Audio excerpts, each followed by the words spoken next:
Back some round 5 options for the Vikings, baby.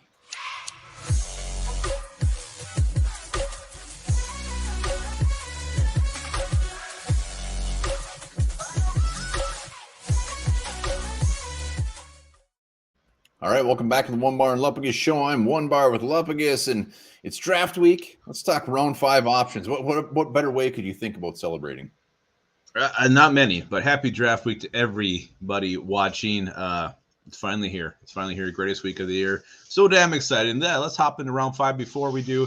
Be sure, this is it. Last call. Send us those damn videos. You making the pick for 12 for the Minnesota Vikings, whether it's who you want them to take, who you think they're going to take. Get creative. Win some swag. Send us those damn vids. onebarlupagus@gmail.com. Yeah, we need a couple more. Let's get crazy. We see some videos from last year. We need to see some of those guys put them back in the mix. Yeah, I mean, did Tim Boss even try to defend his title yet? I'm gonna have to hit him up. I'm gonna have to. We got some though, and they are very good. And we'll be posting that video probably Tuesday. Hell yeah. All right, let's do it. So what are some round 5 options? It gets kind of tricky. Start getting down into day 3. Who's going to be on the board? I mean, guys go earlier. Guys are still available that you think would go earlier. So these are just some guys we think may be available in round 5. Yeah, and not only that, but this is usually the rounds where all of a sudden a guy goes that you have never heard of, and the Vikings take him. Like, oh my God. Absolutely. All right, let's do this. And then we're going to be doing one more final one. We're going to do round 6 and round 7 together. That will be tomorrow. But round 5 option, I'm starting off with a quarterback, and I'm going Bailey Zappe. Bailey damn Zappe. I mean, he's got, you really look at him, he's got career backup kind of written all over him, but he also has that tiny potential where he could actually be a starter in this league. He's everything you look for in a backup. Character, high IQ. He's been around the block. The dude had 62 touchdowns last year. I mean, in a perfect world, he is in a very quick offense where he's just getting rid of that ball very quickly, but there's not much you cannot love about this guy. People rip on his arm strength, but you see the videos, he's got a pretty decent arm. And I just love Bailey Zappe. And when you look at the fact, we just brought Kellen Mond in last year, this team has no ties to Kellen Mond, none whatsoever. I know that Kevin O'Connell is saying the right things right now. He's excited to see him, but it's a whole new world. And maybe this world involves Bailey Zappe. Well, maybe. And I think the whole backup quarterback thing is really underrated when it comes to the draft. It comes to the NFL in general. I mean, to find a good backup quarterback, it's not always easy to do. You look at some of these guys. What's his name? Sean Mannion. No, not him. But who's that guy who's made like $20-something million being a backup? He's bounced around all over. Yeah, he's Chase Daniels. That's the guy. So it's a valuable position, a position that I don't think gets enough really importance linked to it. So if you can get your backup quarterback in round 5, that's huge value. It's huge value. And Bailey Zappe, while people are like, we got bigger needs at quarterback in round 5, we don't need that. We got some guys. Bailey Zappe could be a guy. I mean, Kirk Cousins is here still for a couple more years. Perfect case scenario, comes in. He's a backup, maybe third stringer right now, and just works his way up. Zero pressure whatsoever. Oh, and his name is Bailey Zappe, which is his name's Bailey Zappe, and he threw 62 touchdowns last year. That's all that matters. All right.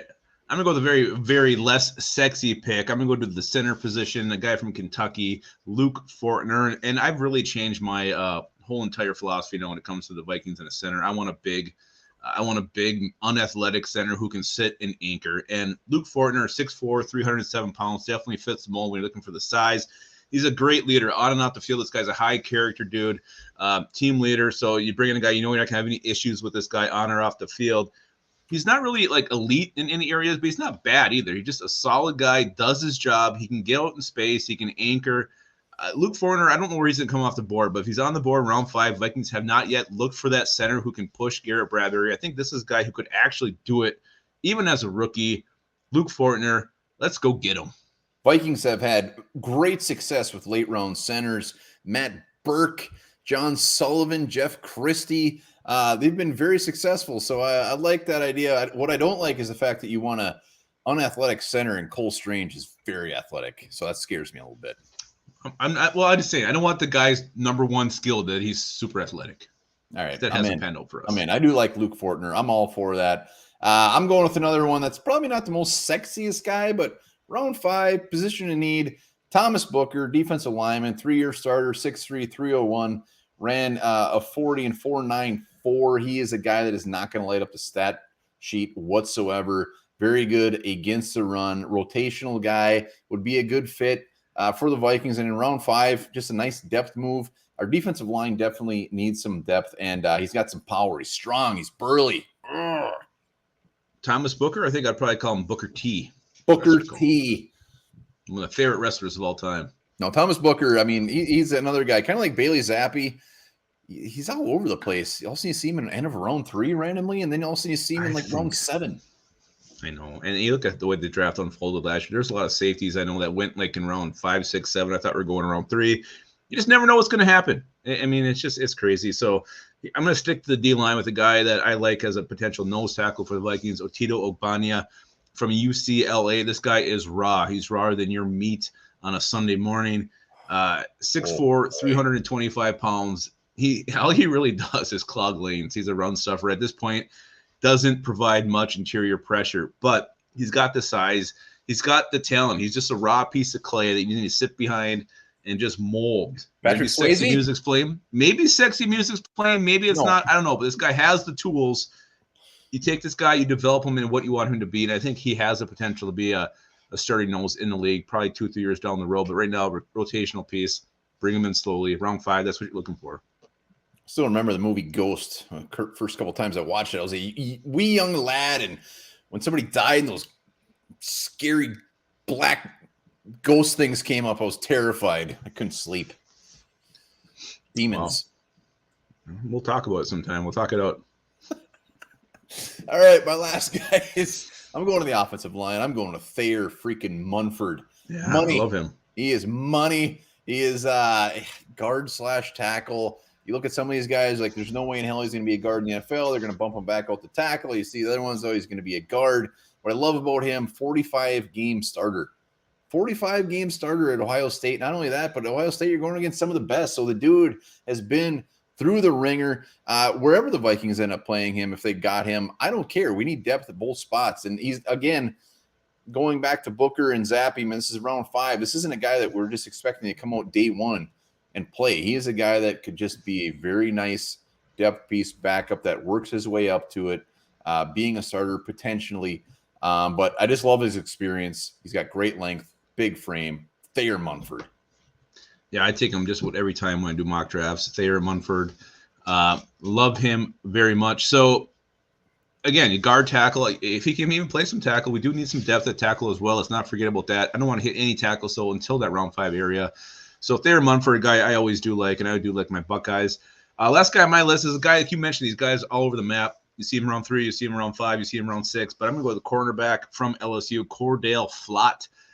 He's the other corner from LSU. No one really talks about. This guy is just rail thin. That's my biggest concern about him. He's 6'1.5", 173 pounds. Oh my God. I've had dumps bigger than that. He's skinny, but he's got long arms. He's got the height. He's played inside, outside. He's a very smart player. He's not a great tackler. He's got to work on his tackling, but he's got the instincts. You put a little bit of weight in this guy, give him some experience. I do like his ceiling. He could eventually be, I don't know, maybe a spot starter down the road, but definitely a guy who gives you some solid depth at the cornerback spot, which the Vikings have not had much of in years of recent memory. Yeah, you mentioned it, the potential on this guy, and some of the draft podcasts and everything I've been listening to. Seems to be a guy that people are very peculiar about, where he could have a very high ceiling and somebody that ends up being a steal. So I like that, but 170 pounds, you could shave your body, and that hair alone would probably weigh 170. You know, I'm really not that hairy. Yeah, you're fairly hairy. I'm not. Fairly hairy. Those are. Looking back at recent round 5 guys, the Vikings have done pretty damn well in round 5. Just quick before we wrap this up, KJ Osborne, hold on. Tyler Conklin, Daniel Carlson, obviously Stephon Diggs. So round 5 has been nice to the Vikings. So I look forward to seeing that trend continue.